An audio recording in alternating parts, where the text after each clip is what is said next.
नमस्कार, रिवर 24 के ताजा तरीन अंक के साथ मैं शैलेंद्र। सबसे पहले प्रमुख खबरें। सुहागी पहाड़ में हुआ भीषण हादसा, 15 लोगों की मौत, 100 से ज्यादा सवार थे यात्री। लोकायुक्त रीवा की कार्रवाई, घूसखोर पटवारी 5000 की रिश्वत लेते रंगे हाथों गिरफ्तार। उच्च शिक्षा विभाग के अतिरिक्त संचालक की नहीं लिखाई गई FIR, पड़ोसी ने दी जान से मारने की धमकी। और धनतेरस के शुभ अवसर पर मेडिकल कॉलेज में किया गया भगवान धन्वंतर का विधिवत पूजन। खबरें विस्तार से। सुहागी पहाड़ में भीषण हादसा हुआ है। हादसे में 15 लोगों की दर्दनाक मौत हो गई है। घायलों का इलाज संजय गांधी अस्पताल में चल रहा है। दीपावली त्योहार के चलते अपने घर वापस लौट रहे मजदूरों की बस अनियंत्रित होकर गिट्टी से लोड ट्रेलर में घुस गई। घटना शुक्रवार देर रात प्रयागराज नेशनल हाईवे की सुहागी पहाड़ में घटित हुई। घटना के बाद 15 लोगों की मौत हो गई है। वहीं 35 से अधिक लोग गंभीर रूप से घायल हुए हैं, जिनका इलाज संजय गांधी अस्पताल में चल रहा है। हादसे की सूचना मिलते ही मौके पर पुलिस बल पहुंचा और बस में फंसे यात्रियों को निकालने के लिए रेस्क्यू ऑपरेशन किया। बताया जा रहा है कि बस की केबिन में गिट्टी की वजह से बुरी तरह से यात्री दब गए थे, जिनको निकालने में काफी मशक्कत करनी पड़ी।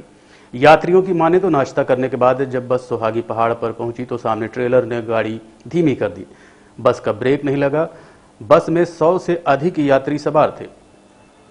कमाल की बात यह है कि हैदराबाद से लखनऊ जा रहे इस बस में 100 से अधिक यात्री सवार थे। रास्ते में कम से कम 5 से 6 राज्य पड़े, लेकिन किसी ने इसे और ध्यान नहीं दिया। देखने में आया है कि इस तरह की घटनाओं के बाद से बस का लाइसेंस रद्द कर दिया जाता है, लेकिन अगर पहले ही इस तरह के हादसे में नजर रखी जाए तो संभव है ऐसी घटनाएं ना हो। हालांकि प्रशासन ने पूरी मुस्तैदी के साथ घायलों को अस्पताल पहुंचाया और तुरंत व्यवस्था की। संबंधित थाने से पुलिस मौके पर पहुंची, साथ ही प्रशासनिक अधिकारी भी रात भर डटे रहे। घटना के बाद हमने बस सवार यात्रियों से बात की।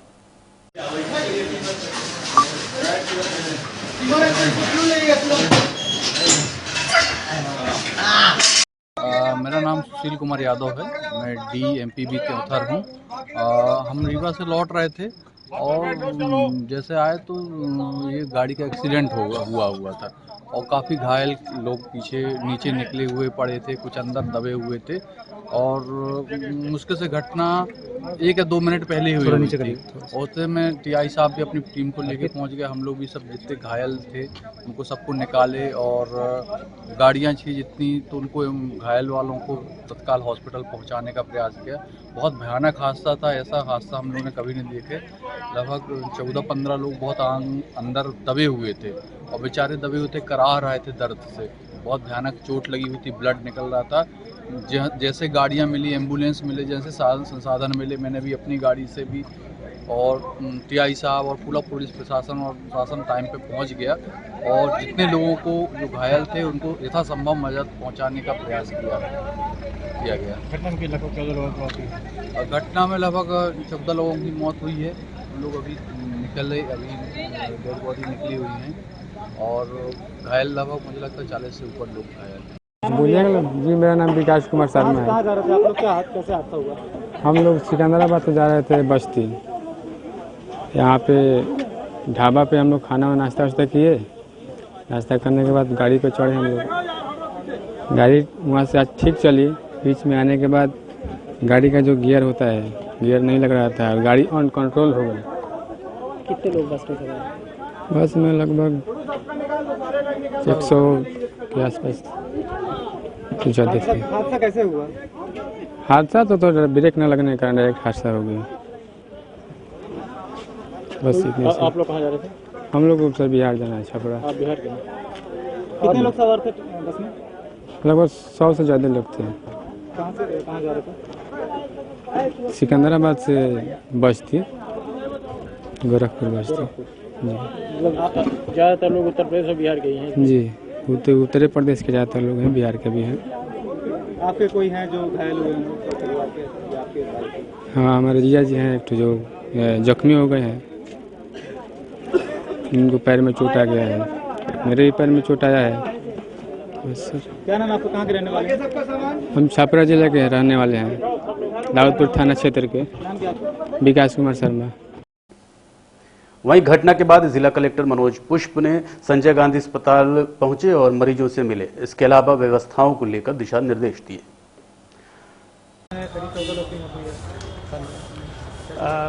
सही है और रात में ही हम लोग वहाँ पहुँच गए थे। 11:30 से 12 बजे के बीच की ये इंसिडेंट था और सबसे बड़ा चैलेंज ये था कि बस को उस हाईवे से बाहर कैसे किया जाए, क्योंकि लगभग 6-7 फीट वो अंदर चली गई थी और उसमें ड्राइवर और क्लीनर जो थे उनकी भी डेथ हो गई थी। हम लोगों ने विशेष प्रयास करके आसपास के इलाकों से क्रेन और जेसीबी बुलाई थी। फिर जो हाईवा था उसमें बहुत सारा गिट्टी भरा हुआ था, जिसके कारण वो इतना हेवी था कि उसको मूव करना बड़ा मुश्किल था। तो हाईवा के पार्ट को तोड़ के और उस गिट्टी को पहले अनलोड किया गया और अनलोड करने के बाद फिर उसको खींचा जा सका, जिसके बाद कि वो डेड बॉडी बाहर का आ सकी। लेकिन इस बीच में हम लोगों ने दरवाजे और खिड़कियों को तोड़ के और सभी घायलों को निकाल के और त्योथर अस्पताल भेज दिया था। और इस बीच में आसपास के इलाकों से जितने भी एम्बुलेंसेज उपलब्ध है 108 के, वो सारे हमने बुला लिए थे और लगभग 10 एम्बुलेंसेज में सभी घायलों को प्राइमरी ट्रीटमेंट करके संजय गांधी मेडिकल हॉस्पिटल ले आए। तो अच्छी बात ये रही कि जो ऑन स्पॉट बॉडी की डेथ हुई थी, जो बसों के अंदर, बस के हाईवा के अंदर जाने के कारण, उसके अलावा जो लोग थे उनमें से किसी की डेथ नहीं हुई थी। और एक जो बहुत ही ससेप्टेबल था, जिसको कि सबसे पहले निकाला गया था और उसमें से आपके कुछ साथी भी साथ में थे उस मौके पे, उसकी संभावना थी कि उनकी डेथ हो जाएगी, तो वो यहाँ ब्रॉड डेथ लाए गए थे। बाकी इसके अलावा जितने भी घायल भेजे गए थे वो सभी ठीक हैं और वर्तमान में उनका यहाँ इलाज चल रहा है। जिन लोगों को घर जाने की छुट्टी दे दी गई है उन लोगों को 2 बसों से इलाहाबाद रवाना किया जा चुका है। अभी भी 20 के आसपास लोग यहाँ हैं जिनके लिए हम एक और बस अरेंज कर रहे हैं और उस बस से उनको भी हम इलाहाबाद तक रवाना कर रहे हैं। इलाहाबाद के डिस्ट्रिक्ट मजिस्ट्रेट और कमिश्नर प्रयागराज से हमारी बात हो गई है और वो आगे भी उनके घर वालों को खबर करने और जो भी शासन की योजनाओं के अंतर्गत कार्रवाई करनी है वो भी इसको कर रहे हैं। तो माननीय मुख्यमंत्री महोदय ने भी सुबह ही हमने बताया, उन्होंने इसकी चिंता पाली है। घायलों के इलाज की व्यवस्था में कोई कोर कसर नहीं हो और इनको अपने घर पहुंचने में कोई समस्या नहीं हो। डेड बॉडी के आइडेंटिफिकेशन के हम लोग प्रयास अभी कर रहे हैं और आइडेंटिफिकेशन हो जाने के बाद प्रक्रिया की पूर्ति करके उनके बॉडी को भी उनके जो निवास स्थान है वहाँ तक पहुँचाने की व्यवस्था की है। सर, एक वाहन और एक चालक, उसके चालक का पता नहीं चल रहा है। ये हमारा अभी फोकस राहत बचाव और इनको मदद करने और इनको इनके घर तक पहुंचाने पर है। वो इन्वेस्टिगेशन का जो पार्ट है उस पार्ट पे हम इसके बाद लगेंगे। एसपी साहब, हम और हमारी पूरी टीम जो है अभी जो घायल हैं उनको इलाज करने और जो लोग यहाँ स्ट्रैंडेड हुए हैं उनको उनके घर तक भेजने पर है। ये काम अगले 2-4 घंटों में हो जाएगा। फिर इन्वेस्टिगेशन और क्या कारण है और इसके लिए कौन जिम्मेदार है, इनको हम लोग उसके बाद टोटल कितनी संख्या हो गई है? टोटल 15 हो गई है संख्या। जो आपको बताया था कि जो एक बहुत ही सीरियस था जिसको कि हम लोगों ने गिट्टी हटा के उसमें से भीतर से निकाल के भेजा था, उनकी रास्ते में डेथ हो गई थी। तो वहाँ मौके पर जो हम रात में हम लोगों ने 14 का फिगर आपको बताया था, एक फिगर और बढ़ गया है तो 15 लोगों। सर, बस कहाँ से कहाँ जा रही है? बस हैदराबाद से गोरखपुर बांदा की तरफ जा रही है। भी बात की गई है क्या? ये सारी चीज़ें अभी मध्य प्रदेश और उत्तर प्रदेश सरकारों के बीच में तय हो रहा है और सभी को शासन के नियमों के अनुसार जो सहायता है वो पूरी दी जाएगी और इलाज यहाँ निःशुल्क कराया जा रहा है, उनको भेजने की व्यवस्था की जा रही है और सभी योजनाओं में जो सहायता मिलनी है वो पूरी सहायता मिलेगी। सर, हादसे में परिवहन मंत्री ने भी जांच के आदेश दिए हैं। हाँ, वो अभी मेरी परिवहन मंत्री जी से भी बात हुई है, उन्होंने भी इसकी घोषणा की है। लेकिन अभी सभी का जो फोकस है वो इस बात पर है कि इनको अच्छा इलाज कराया जाए और जो डेड बॉडी है उसको उनके घर पहुंचाया जाए और जो स्ट्रैंडेड लोग हैं उनको मदद प्रदान की। भीषण दुर्घटना की सूचना लगते ही राजनीतिक दलों में भी खलबली मच गई। रीवा विधायक राजेंद्र शुक्ल संजय गांधी अस्पताल पहुंचे और मरीजों से मिलकर उनका हालचाल लिया। वहीं घटना को लेकर प्रधानमंत्री नरेंद्र मोदी ने भी गहरा शोक जताया है। इसके अलावा कांग्रेस पार्टी ने भी इस पर सरकार को घेरा है। कांग्रेस नेत्री कविता पांडे ने कहा कि ये घोर लापरवाही है। जिस तरह से व्यवस्थाएं हैं उससे लोगों की जानें जा रही हैं। आए दिन इस तरह की घटनाएं होती हैं। और क्या कहा कविता पांडे ने, आप खुद सुनिए।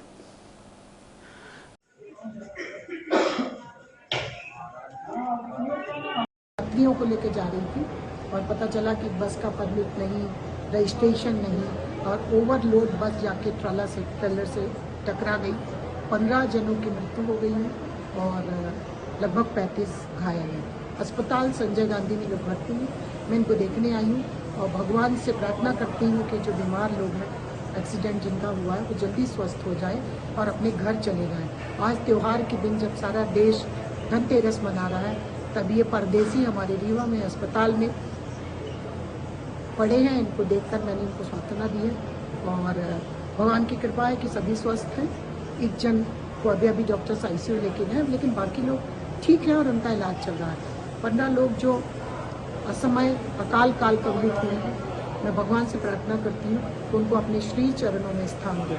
साथ ही मध्य प्रदेश सरकार से मेरा ये अनुरोध है कि बार पिछले धनतेरस में भी एक ऐसी घटना हुई थी, गिलजीबास में बस चली गई थी और उसके बाद लगातार 3-4 बार ऐसी घटनाएं हुई जिसमें 25-50 लोग की मृत्यु हुई।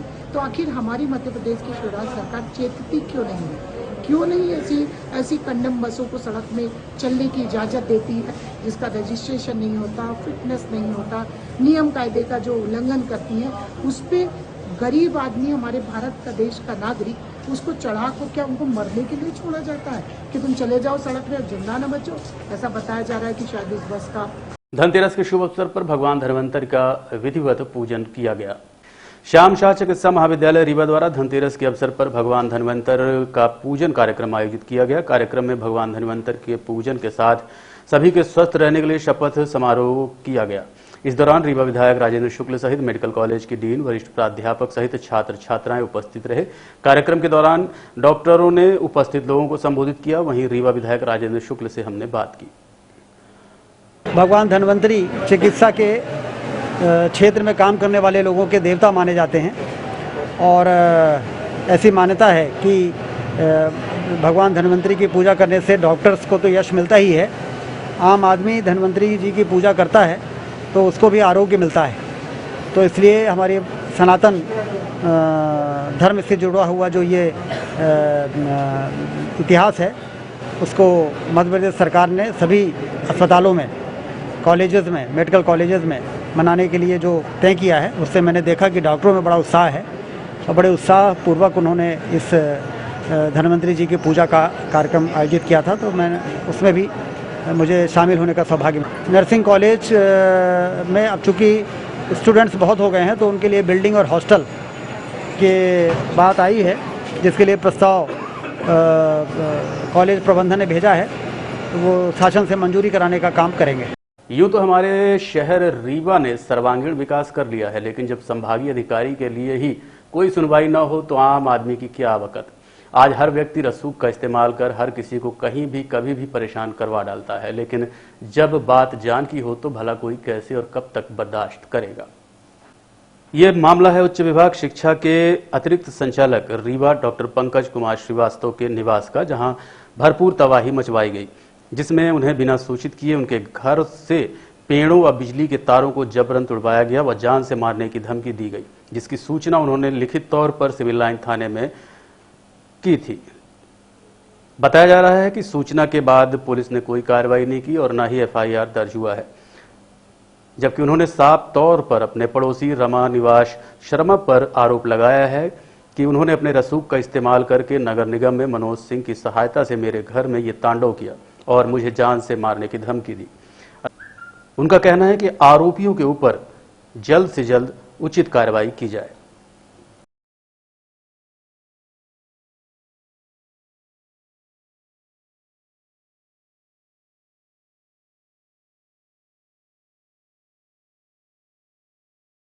लोकायुक्त रीवा की कार्रवाई, घूसखोर पटवारी किया गया ट्रैप।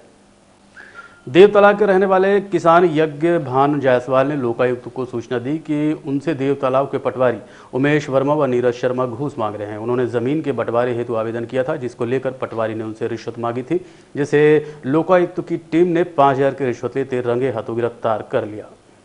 आज धनतेरस त्योहार को लेकर ग्रामीण अंचलों से आई भीड़ के कारण बाजार में व्यवस्थाएं डगमगा गई। छोटे-फुट व्यापारियों को दुकान लगाने में दिक्कतों का सामना करना पड़ रहा था, जिसके लिए महापौर नगर निगम रीवा सामने आए और व्यापारियों की व्यवस्थाएं बनवाई। दीपावली त्योहार से पहले धनतेरस में उमड़ने वाली भीड़ को व्यवस्थित करने के लिए महापौर अजय मिश्रा बाबा खुद सड़क पर उतर आए। धनतेरस के अवसर पर व्यापार करने वाले छोटे व्यापारियों को पंधर पार के अंदर जगह देकर सारी जगह खाली कराई गई और उनकी व्यवस्था बनवाई गई, जिससे व्यापारियों में खुशी की लहर है। वहीं दूसरी ओर शहर में यातायात व्यवस्था अन्य दिनों की भांति सुचारू रूप से चल रही थी। सुबह 10 बजे के बाद भीड़ बढ़ने लगी। महापौर अजय मिश्रा बाबा नगर निगम अमले के साथ बाजार का भ्रमण करने निकले, जिसके बाद सभी व्यापारियों को पतंजलि पार्क के अंदर दुकान लगाने की सलाह दी गई। आपको बता दें कि बीते एक दशक से लाई, दीपक और पूजा सामग्री बेचने वालों को काफी दिक्कतों का सामना करना पड़ रहा था। इस वर्ष महापौर के द्वारा लिए गए इस निर्णय की काफी प्रशंसा हो रही है।